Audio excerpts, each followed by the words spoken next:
Tersangka F, oknum PNS yang bertugas di Dishub-Kominfo Kabupaten Lahat ini hanya bisa tertunduk malu dan berusaha menutupi wajahnya saat digelandang polisi Satuan Reserse Narkoba Polres Lahat. Penangkapan tersangka F berdasarkan pengembangan polisi atas tertangkapnya tersangka DF di Jalan Letnan Alamsyah, Kecamatan Lahat. Dari tangan tersangka DF ditemukan satu paket sedang narkoba jenis sabu. Kepada polisi, tersangka DF mengaku membeli barang haram tersebut dari tersangka F. Atas keterangan tersebut, polisi selanjutnya menciduk tersangka F di rumahnya. Paur Humas Polres Lahat, Ibda Sabar mengatakan, penangkapan kedua tersangka berdasarkan laporan warga.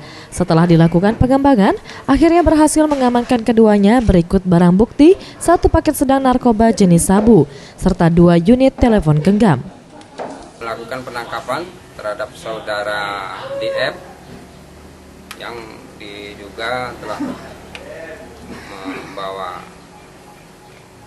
narkoba atau menggunakan narkoba. Nah, ternyata setelah diadakan penggeledahan terdapat satu paket sabu atau paket narkoba dan saudara DF mengakui setelah diadakan pengembangan. Kedua tersangka bersama barang bukti diamankan di Mapolres Lahat.